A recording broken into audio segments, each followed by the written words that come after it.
You make me smile, Dr. Lindemans. That probably was Moselle. Eavesdroppin.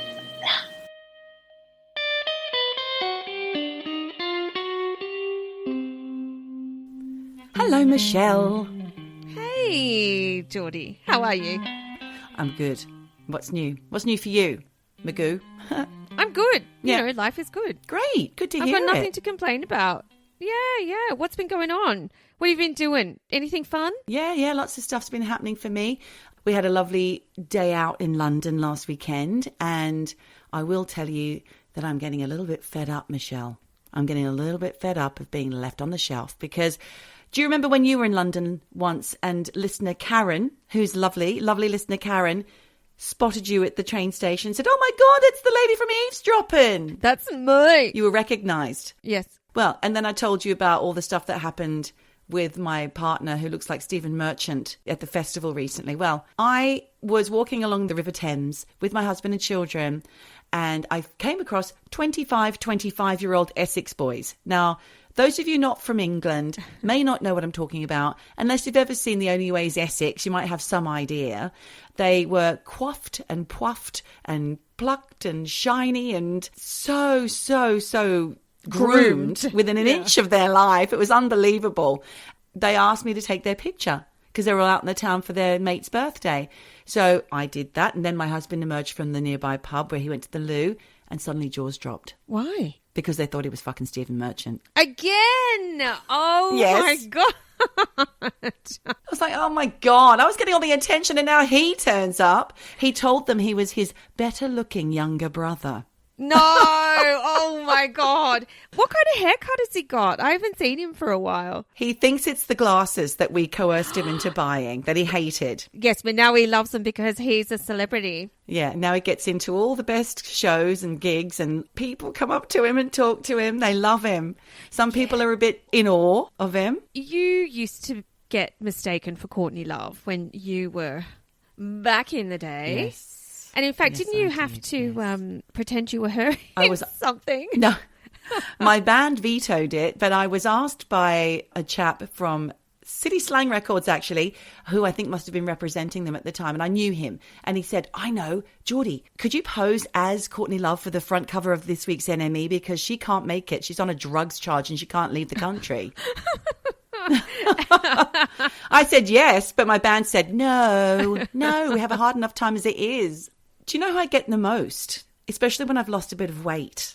Who? It's Jo Wiley. People will not believe me when I say that I'm not Jo Wiley. Really? They think I'm trying to pretend that I'm not her. Yes. I mean, this doesn't happen to me anymore, thank God.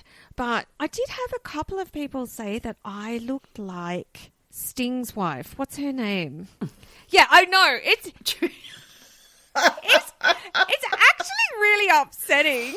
I thought you were going to say Maggie Gyllenhaal or something like that. I have had that as well, actually. Trudy Styler. Trudy Styler. And then you kind of look at yourself in the mirror and you think, are people seeing something that I don't see? Well, it's only because she's quite a bit older than you, I think, is probably the problem there. I don't look anything like Trudy Styler in my eyes. My eyes. I don't think so. Yes. When people add like 15 to 20 years on your age, it's not nice, is it? It's fucking rude.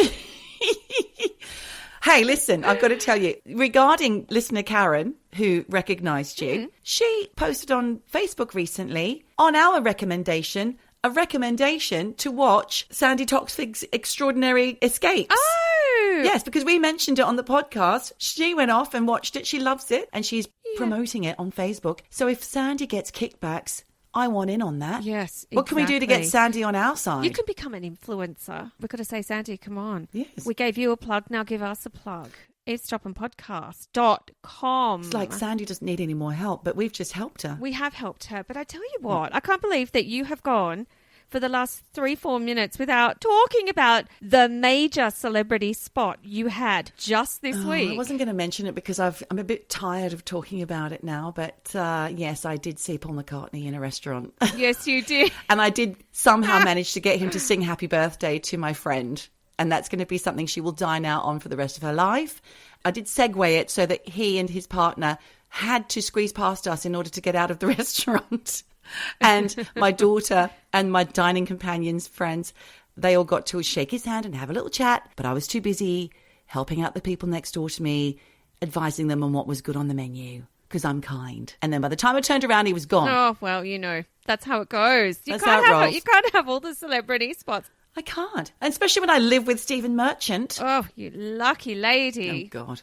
The thing is, Michelle, I don't even find Stephen Merchant attractive. And I said this to someone, they said, do you find your husband attractive? The thing is that I've always found Stephen Merchant attractive. I better watch my step then, hadn't I, when you're around? Well, he was always my celebrity crush. Yeah, and I could never work it out. I don't think we've even introduced ourselves. Oh, bugger! I'm Geordie. Oh, Lordy, and I'm Michelle, and you are listening to Eavesdroppin, the pod. It's a podcast. You listen to it, and it's on every week for about an hour. Not always an hour, sometimes over an hour. But you have dedicated yourself to listening, and thank you for doing that. And I want to just say, Michelle, going back to our gorgeous listeners, we've got our new listener, Shari, and she said that she's very sad because she has now caught up with all the episodes except for the Cat Killer Piggy Palace episodes and the spontaneous combustion because it's a phobia of hers. But now she has run out of episodes, so I convinced her to become a patron. Welcome, Shari, to the Patreon page. Thank you. You have helped us out. Yes. And now we're going to help you out. So we're going to put some more stuff on our Patreon page very soon for you to dine on.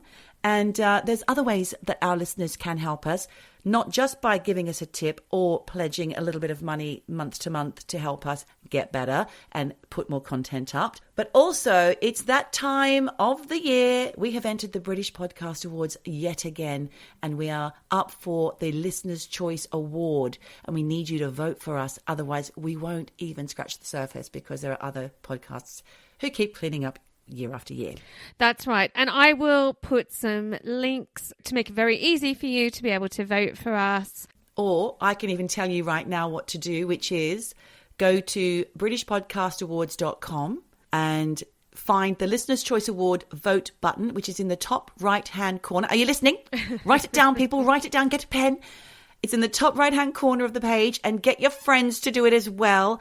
And we'll make sure that it's all on our socials, and Michelle will link it. So there is no excuse, people. No excuse. But also, obviously, thank you. Yes. And please tell your friends. And while you're at it, go give us 5-star on Google and Apple and everything, because the more listeners we have, the better we are able to do what we do best. Or at least somewhat. Exactly. Then we can get to the dizzy heights of Sandy Toksvig's fame and reach, you know? And then we can help her out. And then we can go on an extraordinary escape with her. Wouldn't that be nice? I'd love that. I think she'd have a ball with us. I would actually be with someone who makes me look tall. She's yeah, that's teeny true. tiny. Oh, I want to talk about the last couple of episodes, Michelle. 2 weeks ago, the UFO episode, Michelle, you told me that terrifying story about the 8-foot aliens and the crash landing UFO in somebody's garden. I want to give a little shout out to one of our super uber listeners, Linda. Love you a long time, Linda. She actually had sent that story to us, but you had already found it. So it kind of coincided. As we were recording it, she had sent us it. So we are all on the same bloody page. How fantastic is that? People are tapping into this universal kind of thought flow of river. I don't know what I'm talking about, but I do think there is something to it. You had talked about this with the crosswords. Somehow the answers are out there and people tap into this universal idea of whatever. Collective consciousness, I call it. Yes. Maybe. But, all of that's going to be taken over by AI pretty soon. Yes, I know. They need it to be regulated. Apparently, the developers are begging to be regulated. It has to be. Or shit's going to go down. I mean, I don't know if you've jumped on this whole chat GPT thing. It's a text-based AI. You just go online, you sign up for it. I know. You know it. So, because everybody's basically writing their essays. Every school kid is now getting chat GPT to write their essay for them. Or songs. Or poems. We could even get ChatGPT to write our podcast for us. It wouldn't be as funny. But it's amazing. I've been dabbling with it and it's incredible. But it sounds like a robot, not a human. Put a pin in that, because that's not what we are talking about today. Not today. And I do want to say that super listener and Uber eavesdropper and all-round hot guy, Al Teggett, has sent a story for us to do today, which I'm going to cover.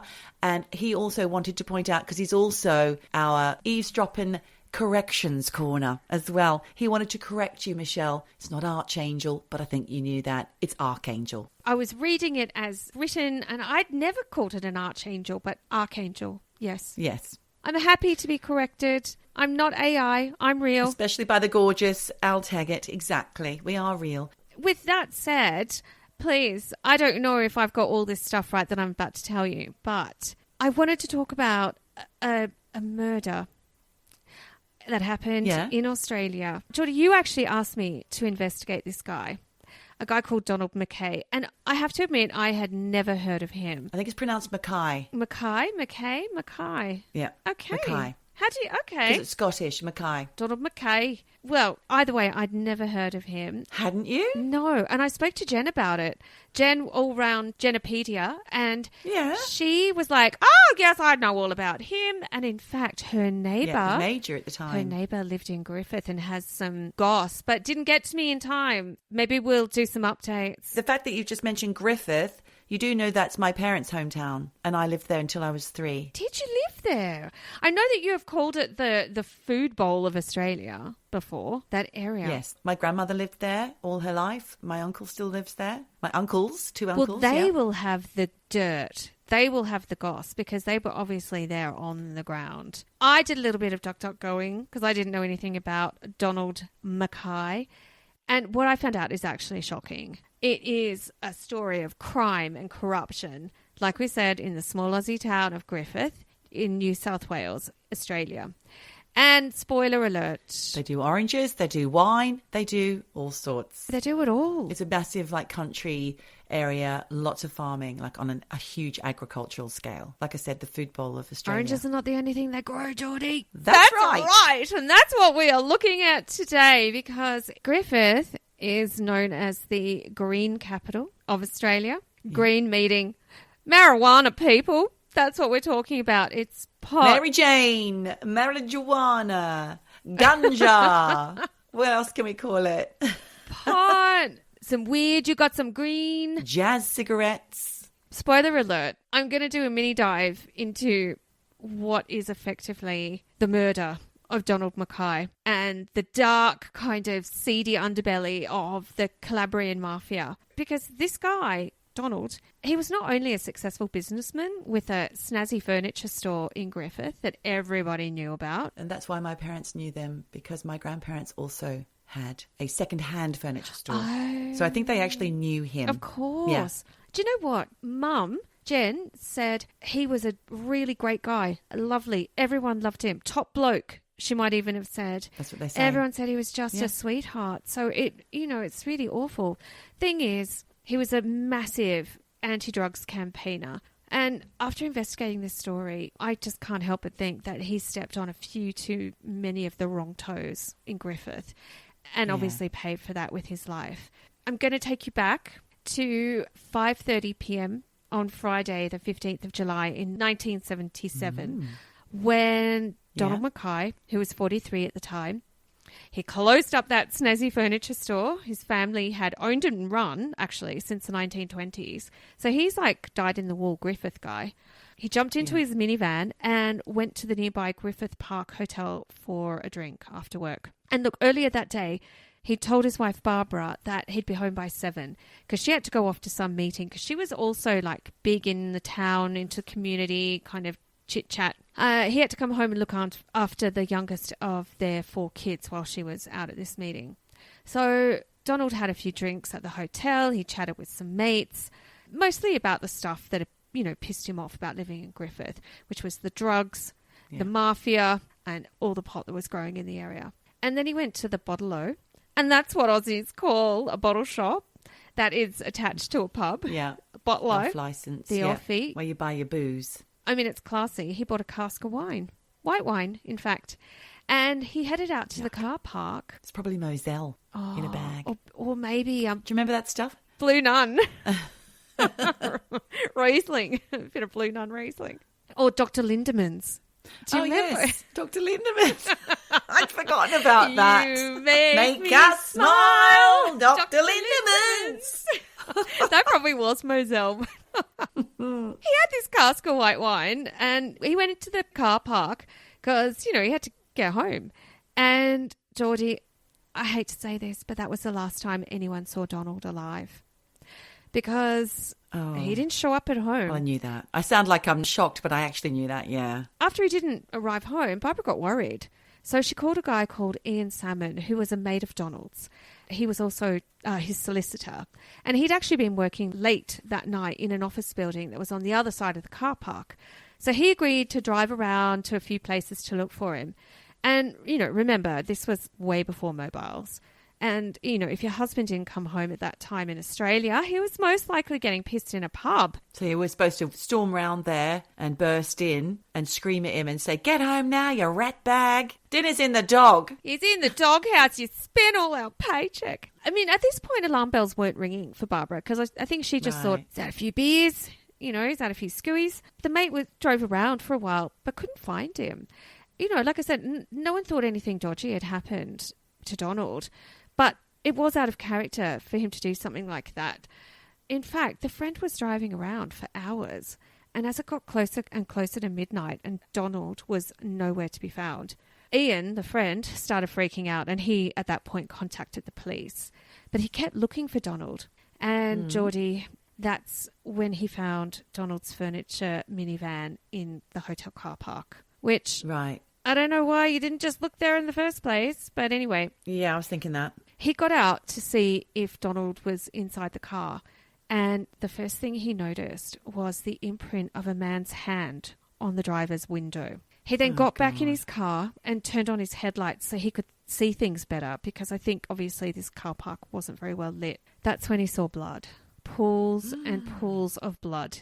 Plus, there were 3 .22 bullet shells lying on the ground. There were also bloodstains on his van.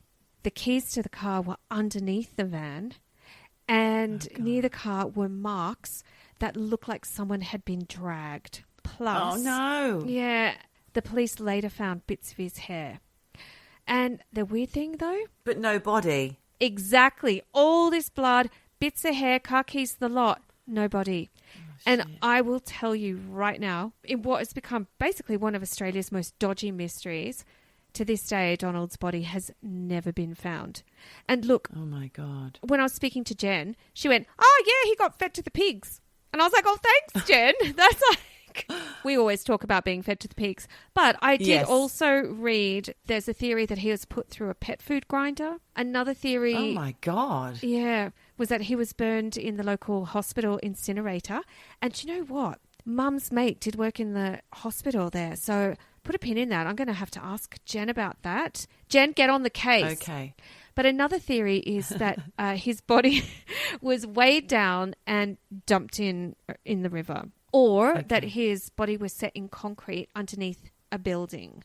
But it's all speculation because he's never been found. But, you know... No way of knowing. No, but what the fuck was going on here? Because, like I said before, he was a prominent figure in Griffith with the furniture shop. He was also in local politics. But like I also said, I think the thing that most likely got him killed was the fact that he had really strong opinions about all the Mary J that was being grown in Griffith in the 70s. And more than that, you know, he had some pretty salty things to say about the Italian families in Griffith that he believed were behind, the illegal drug trade. We are talking mafia here, Calabrian mafia specifically. And they were also called La Familia and Ndrangheta. I think that's how you say it. You know, in a nutshell, he was pissing off some pretty dodgy people who, you know, lived in town who, A, had something to lose by him trying to shut down their drugs business, and B, these guys had guns and clearly they were not afraid to use them. But actually, what happened is way more complicated, and there are so many theories about what happened and why.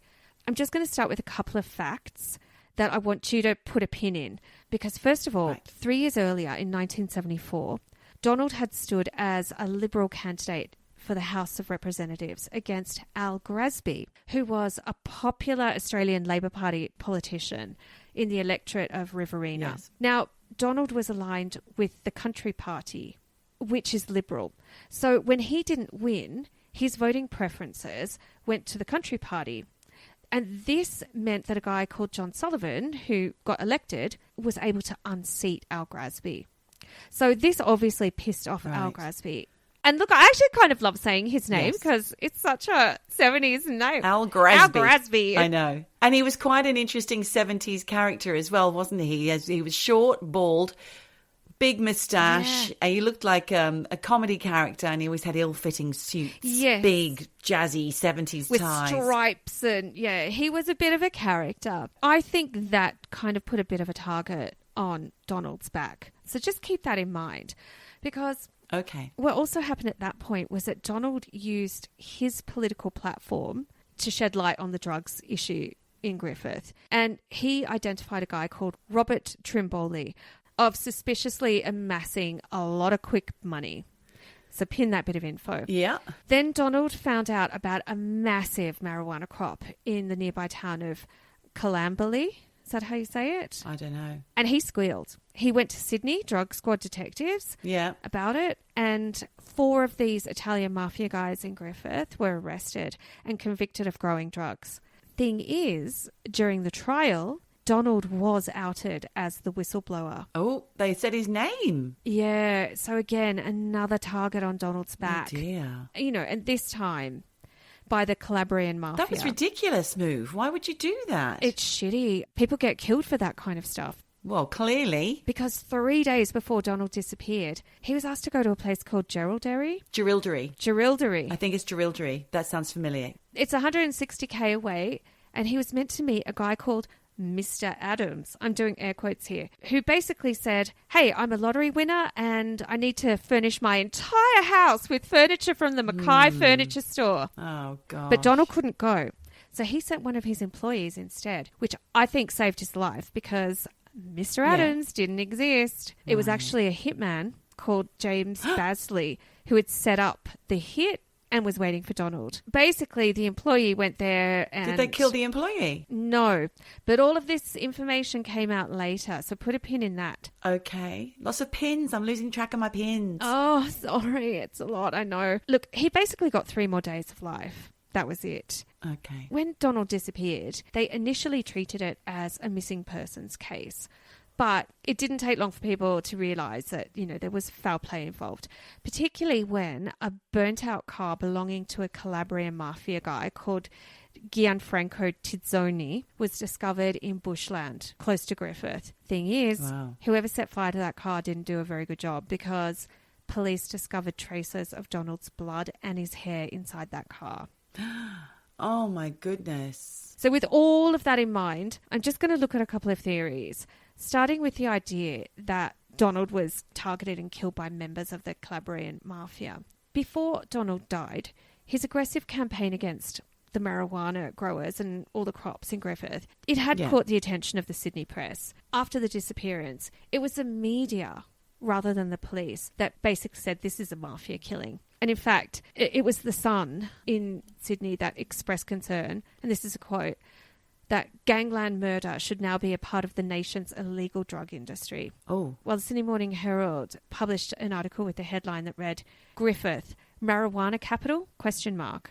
So it was all over the media. And, even if the police weren't joining the dots between Donald's disappearance and the mafia and organised crime, the papers were. Under pressure from kind of the media and also public opinion, the New South Wales opposition, which at that stage had already considered a Royal Drugs Commission, well, they finally took action. And New South Wales Premier Neville Wran announced the formation of a Royal Commission into drugs after meeting with the police commissioner about Donald's disappearance. But the issue was bigger than New South Wales and Griffith. And the federal government under Prime Minister Malcolm Fraser established the Drugs Royal Commission headed by Justice Woodward. This was on August 10 in 1977, just 3 weeks after Donald's disappearance. So The commission obviously was all over Griffith and the Mafia. They were doing a deep dive into 6 main suspects who, it was kind of an open secret, were Calabrian Mafia in Griffith. They were allegedly pot growers. And in fact, one guy the commission investigated, like I said earlier, it was a guy called Robert Trimboli, who had his finances raked over during the 1977 Woodward Royal Commission, all connected, these royal commissions, and it revealed some dodgy shit because despite declaring a tiny taxable income of just a few $1,000s, Robert Trimboli, he was living it up, flashy lifestyle, and the commission had found that, he had laundered money, more than 1.8 million. Oh my God. 1977. That is a shit ton. The speculation here is that Donald's interference in the Mafia's drug operations, was jeopardizing the money that was coming in from the drug crops. And basically getting rid of him would mean that they could go back to growing their crops in peace and getting filthy rich. Yeah. Remember how I mentioned earlier that Donald had helped unseat Al Grassby politically. So it turns out Al Grassby was very matey-matey with the Italian Mafia families in Griffith. He was very friendly with a Griffith family called the Sergis. And in fact, loads of people remember that they would see his Commonwealth car with the little flag outside the Sergis' house, for birthday parties and stuff. So, he was right in there with them. But basically, he played dumb about the marijuana crops in Griffith and say in public that he'd heard nothing about any marijuana crops growing there. This is in the face of the fact that at that time, despite it costing millions to buy and set up irrigated vineyards and orchards and whatever else that people needed to grow crops, the Italian families in that area who had struggled to get by with growing, oranges and whatever in the 60s. Prunes. I seem to remember a prune factory. Prunes, all of that. Could be. Yeah, there is. Well, they were flushed with cash in the 70s, while other people just growing normal fruit crops and vegetables and whatnot, they're on the verge of bankruptcy. They called them grass castles, where all those concrete nightmare huge houses were being built in Griffith by the Italian families to kind of launder this money. I don't know, maybe Al Grassby also had beef with Donald and was prepared to look the other way. But in fact, Al Grassby was actually charged with criminal defamation. Really? For allegedly, circulating, because he circulated a document in 1980 that accused Donald's wife, Barbara, her son, and Donald's family, plus Ian Salmon, of conspiring to murder Donald. What? Yeah, he pointed the finger and said the family murdered. Yeah.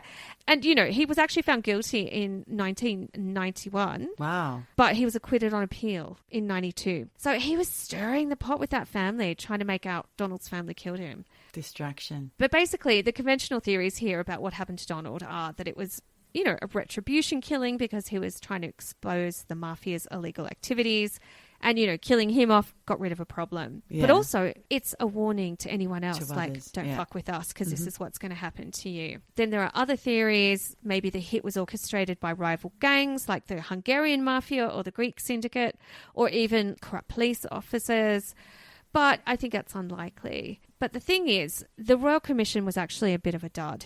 It was a lot of hoo-ha and not much substance. And it confirmed things that everyone knew, that the Griffith marijuana trade was under the control of the key players of the La Familia Calabrian Mafia. And it didn't really change anything. And it never uncovered the mystery of what happened to Donald. And that was actually in spite of Justice Woodward's final report, where he had said that there was a cell of Griffith Mafia, Calabrian Mafia, that were involved in Donald's murder, including a guy called Francesco Sergi, Dominic Sergi, Antonio Sergi. Oh, these are all Grassby's mates. Yep, senior and junior, Francesco Barbaro and Robert Trimboli. Now, one of the Calabrian Mafia guys was a guy called Gianfranco Tizzoni, who I talked about earlier.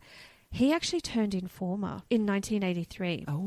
And he admitted to some involvement in Donald's murder, saying that it was actually him, that arranged for a hitman called Fred to kill Donald. Now, when I mentioned this to Jen, I said to Jen, you know, Mum, there was a hitman called Fred who was put on to Donald and killed him. I said, you know, that's our dad's name. And my dad had MAFIA. And I was like, knew you were going I know. there. And I was like, Mum, do you think Dad could have... Is he from Naples? My dad? Yeah, he's full Naples. And I said, Mum, do you think he was involved in this? And she said, no, Dal, he wasn't in Griffith ever. How can you be sure? Well, he never went to Griffith, apparently. He never went to Griffith. Okay. I don't think my dad was the hitman. Let's hope not. I bloody hope not too.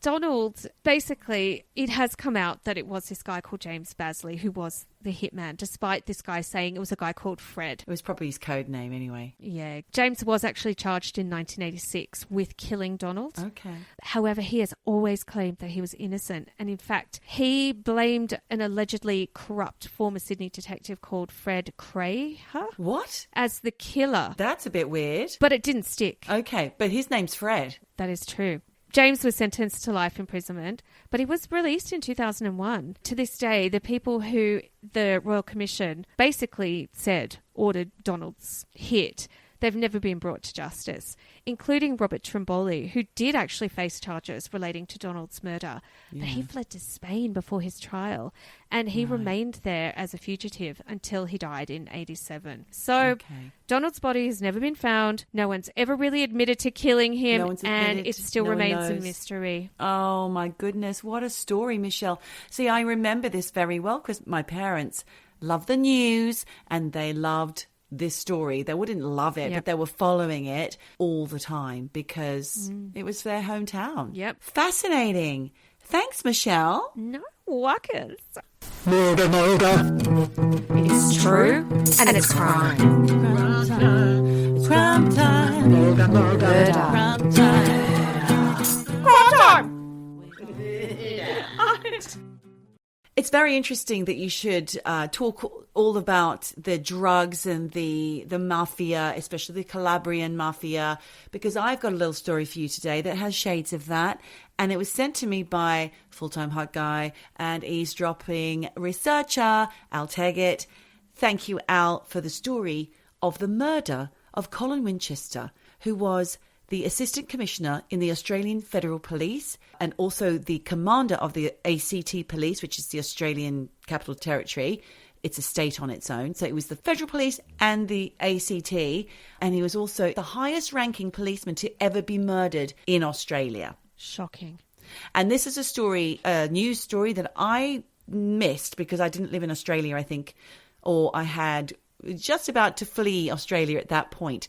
We're talking about 1989, and it was actually January of 1989. So I was getting ready to leave the country for good at that point. Colin Winchester, who I just explained who he was parking his car, very similar circumstances. He was parking his car in the driveway of his neighbour's house in the suburb of Deakin in Canberra.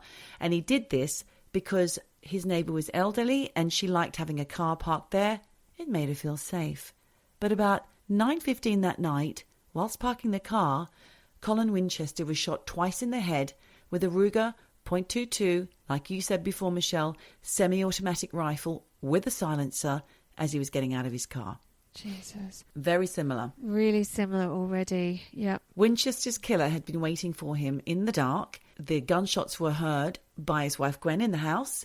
She said it sounded like sharp stones coming up on the front of the window.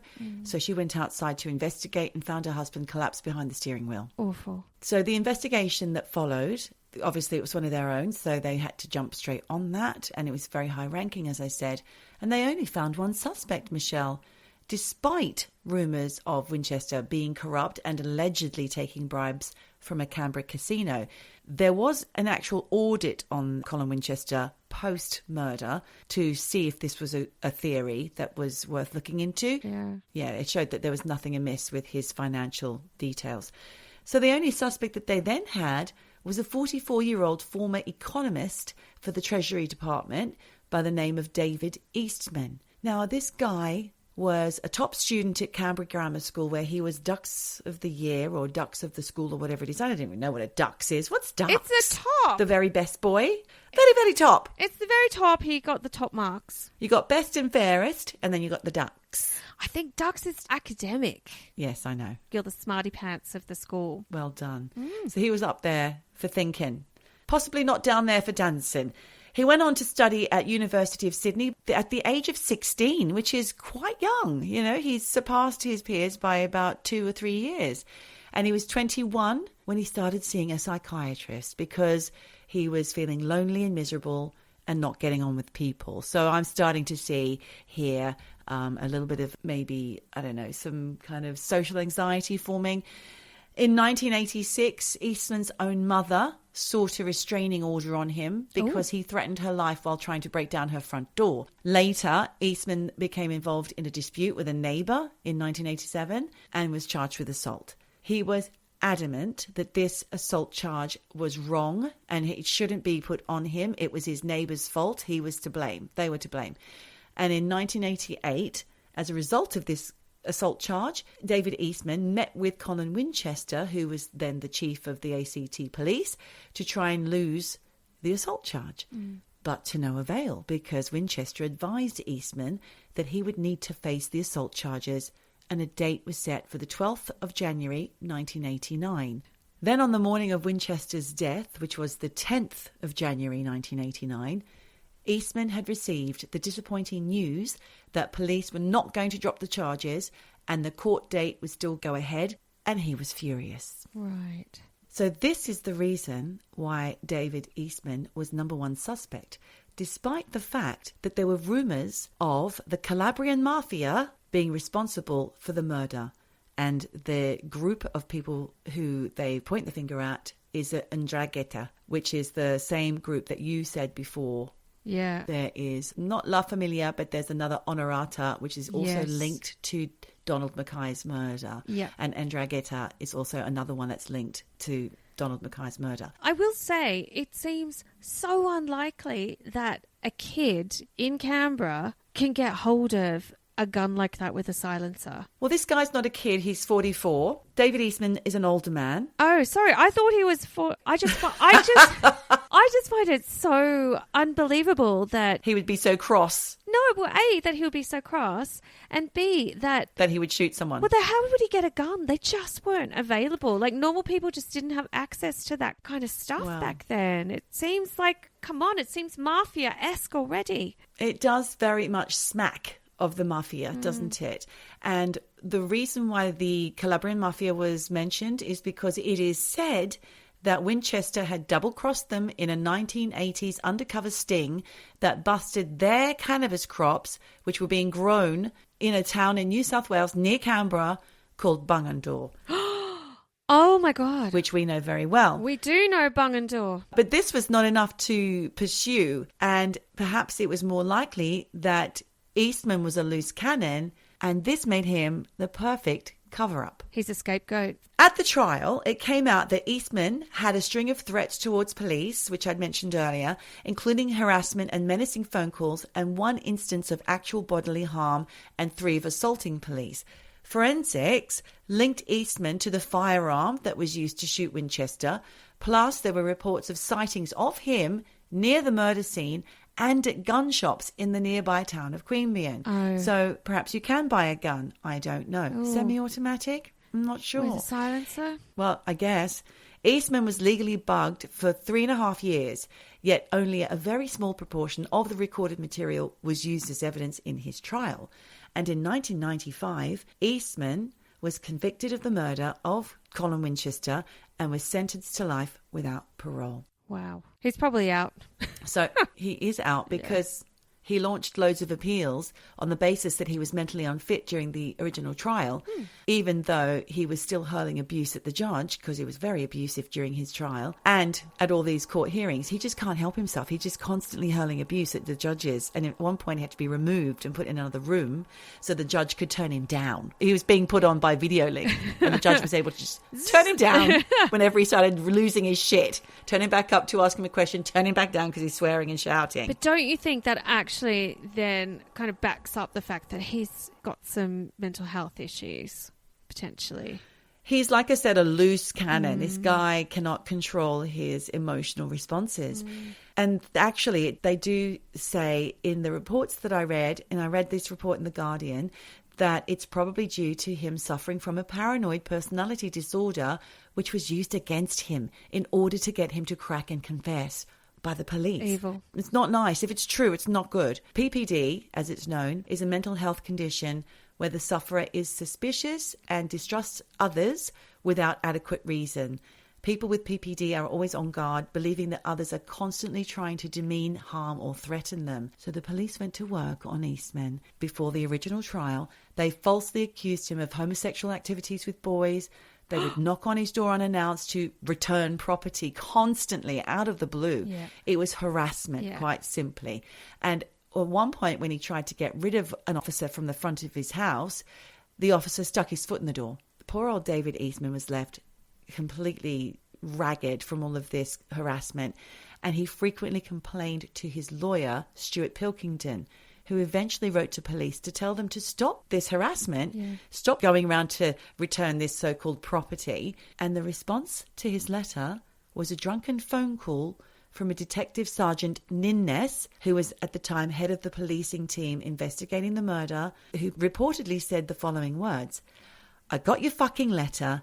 If I want to talk to your little cunt of a client, I'll fucking well talk to him whenever I fucking well like. You can stick your fucking letter where it hurts most." Oh my God, that sounds like something I would say. Sincerely yours, Michelle. There was then an inquiry in 2012, which is quite later on, and then another in 2014, where eventually it was found that there had been a substantial miscarriage of justice and that David Eastman did not receive a fair trial. The forensic evidence was found to be deeply flawed, and the forensic investigator, he had mixed up his samples, which were the damning evidence to put him behind bars, and he'd accidentally destroyed evidence. It was unheard of. It was the worst possible kind of handling of forensic evidence. So the conviction was overturned. No, because if the forensic evidence is the smoking gun in the conviction and it's wrong, that poor guy, I feel bad for him. It's that coupled with, you know, all this harassment to get him to crack, and also just his behaviour around the same time. It fit. It was just very good timing for them to stick it on him. Unless, you know, he did do it. We don't know. They say he didn't. What do you think? I'm not sure about that. The judge presiding said that he was fairly certain that Eastman was guilty, but a nagging doubt remains. Huh. Interesting thing to say, isn't it? Yeah.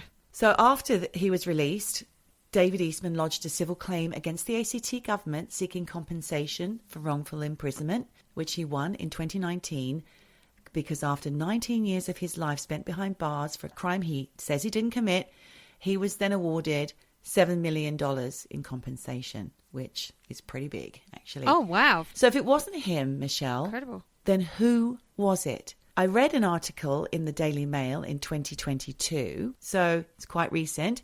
Italian police revealed 2 people known as the Shepherds had been tasked with carrying out a hit by the MAFIA on Colin Winchester. Wow. It claimed the 2 were sent to Australia in October 1988. It said that one of the so-called Shepherds is now happily married with a family and still living in the suburbs of a major Australian city. Italian police told AFP, the Australian Federal Police, in 1990 that the 'Ndrangheta organised crime syndicate had arranged for the man, then 21, to murder Colin Winchester before marrying a local boss's daughter so that he could stay in the country. It's believed the assassination was ordered to protect an illegal drug distribution network operating along Australia's eastern seaboard. Of course. So that fits. Yeah.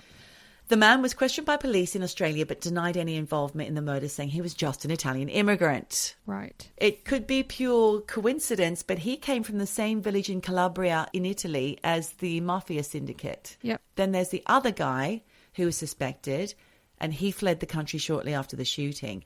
It's also been said that this other section of the mafia, who I mentioned earlier, L'Onorata Society, I can't remember what it is, Society or whatever, could also be responsible. And they were the ones, I think, were partly responsible, or perhaps they were wondering if that was the people who had ordered the 1977 murder of Donald Mackay, who you just talked about. Yep. Apparently, around 1980, the Federal Police and the New South Wales Bureau of Criminal Intelligence had an informant who grew the cannabis in Bungendore in huge amounts And this was called Operation Seville. And the aim was to take down the mafia bosses in Australia by linking them to the drug distribution. So this is like New South Wales Police and the Canberra Police and the umbrella of AFP managing this. But unfortunately, because of the two different police forces, they weren't communicating properly and it went a little bit wrong.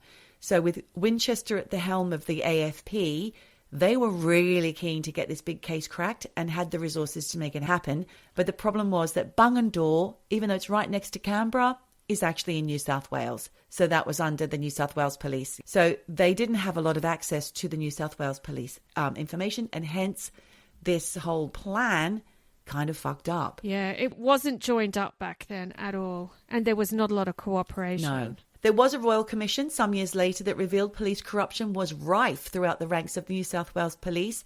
Evidence tampering, bribery, other accusations were all coming up. And crops of up to 90 kilos of cannabis were released onto the streets under the watchful eye of the police between 1981 and 1983.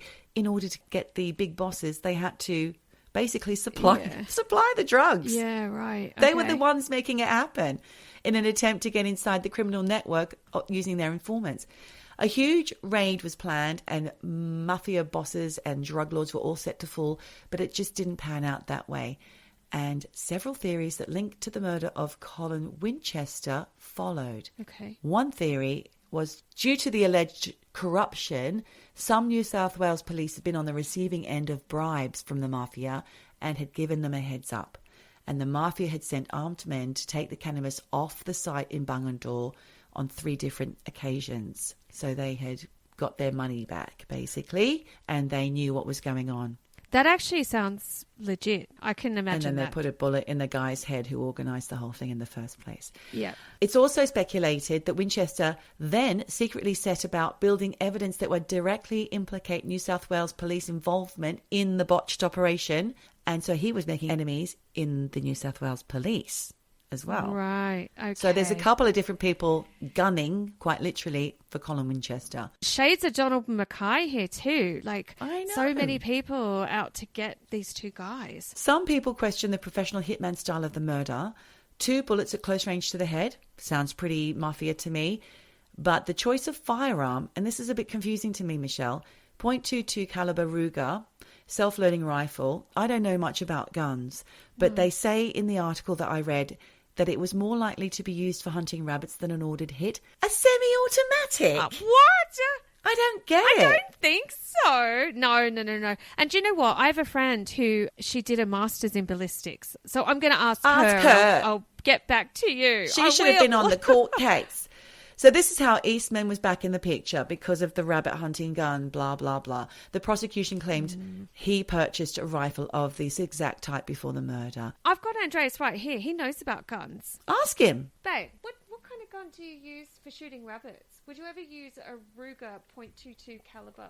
He's laughing. He just said no. I didn't think so. It's weird that was even reported. I mean, I didn't make that up. Ridiculous. That was reported in the Guardian article that I read. I don't know anything about guns. We both don't know anything about guns. Even we know that's bullshit. I know. So how did they even got that into the court reports?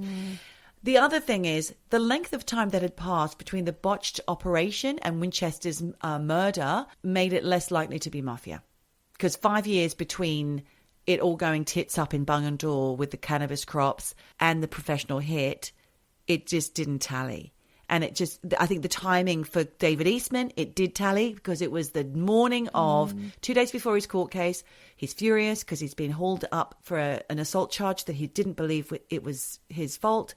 And he's been having a lot of, conversations with Colin Winchester. And on the morning he got this letter from him saying, sorry, you're going to go to court. The guy gets killed. I mean, it's convenient. It's a little convenient, I think. It has been said that David Eastman was the perfect fall guy for the police in this instance. And maybe they are hand in hand, police and mafia. I'm not saying that. It's not my opinion. That's just a question. I'm putting it out there. But there is a final word from Al Teggett, who is the reason why we're doing this story. Ooh. He had a friend who moved to Naples. Yeah.